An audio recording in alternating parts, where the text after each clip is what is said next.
খানাকুলে মালবোঝাই van সহ ভাঙল পুরনো সেতু। অল্পের জন্য রক্ষা পেলেন চালক। এলাকায় ব্যাপক ক্ষোভ।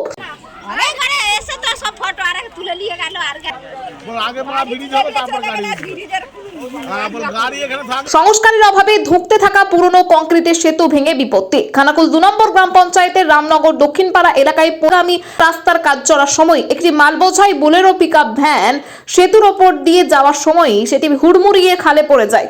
অল্পের জন্য বড়সড় চোট ও প্রাণহানির থেকে রক্ষা পেয়েছেন চালক ও গাড়িতে থাকা ব্যক্তিরা। এটা বিড়িটা কন্ট্রাক্টরটা বহুদিন ধরে নিয়েছিল, রাস্তাটা 1 মাস আগে ফিনিশ হয়েছে, এতে মাল বওয়া করছিল, বলতে বলতে বিড়িটা বসে গিয়েছিল। আজ হঠাৎ একটা গাড়ি কন্ট্রাক্ট জেনে বুঝেও গাড়িটাকে নিয়ে আসছে। স্থানীয় সূত্রে খবর, রামনগর বাসস্ট্যান্ড থেকে যাওয়ার রাস্তার কাজ চলছে।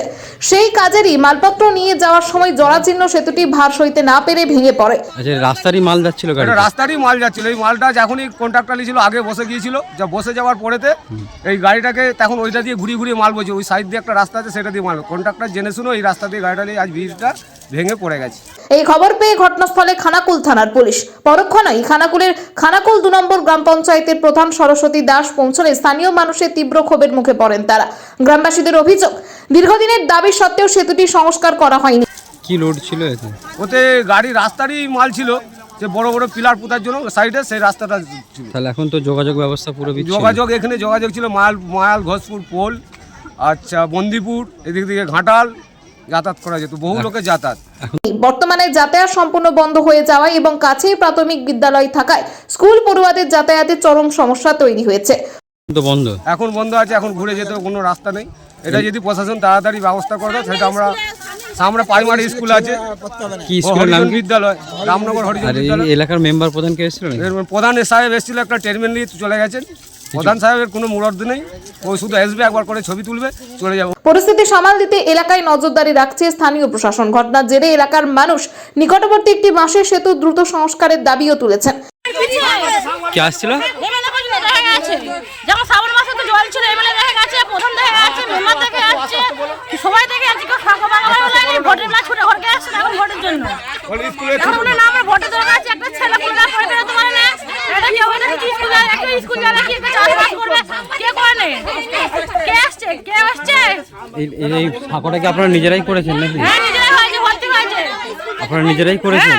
পঞ্চায়েত, আপনাদের কোন পঞ্চায়েত? আমরা তো রামনগর পঞ্চায়েত। তো পঞ্চায়েতে জানিয়ে কোনো কাজ হয়নি? পঞ্চায়েতে জানিয়ে কি এই বিষয়ে খানাকুল 1 নম্বর পঞ্চায়েত সমিতির সদস্য বিশ্বজিৎ দাস জানান, ভাঙা সেতুর জায়গায় দ্রুত যাতায়াতের জন্য একটি স্থায়ী কাঠের সেতু নির্মাণ করা হবে। অন্যদিকে বাঁশের সেতুটির কথা জানতে চাওয়া হলে তিনি জানান, টেন্ডার প্রক্রিয়া বর্তমানে চলছে, তা দ্রুত সম্পন্ন করে কাজ শুরু হবে। এই দুর্ঘটনা ছেড়ে আপাতত যাতায়াত সম্পূর্ণ বন্ধ রয়েছে।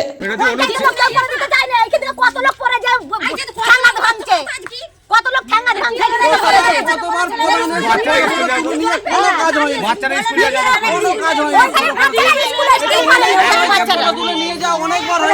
ওখানে একটা বাঁশের ব্রিজ আছে, আজ বছর খানেকের মতো পড়ে রয়েছে, সেটাও বাগায়নি।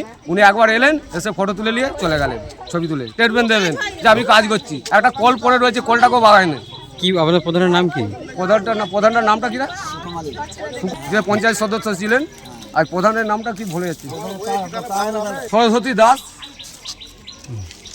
এটা কোন গ্রাম দাদা? এটা রামনগর দক্ষিণপাড়া। 5-6 বছর ধরে পড়েছে এইরকমই, আমরাই সব নিজেরা ধরে বাগাচ্ছি। আরো বেশি হবে, তবু এটা কম নয়, তবু এটা কমের মধ্যে বলা হচ্ছে। কোন এই আপনাদের গ্রামটা কোন এলাকা? এটা রামনগর দক্ষিণপাড়া। রামনগর দক্ষিণপাড়া। এনে কতবার বাচ্চারে পড়েছে, সব এইটা দিয়ে যাতায়াত, এত বড় মাঠের সব চাষের সব ধান ফান সব এইটা দিয়ে আসা যাওয়া করে। এইটা আমাদের ব্রিজ হওয়া খুবই দরকার।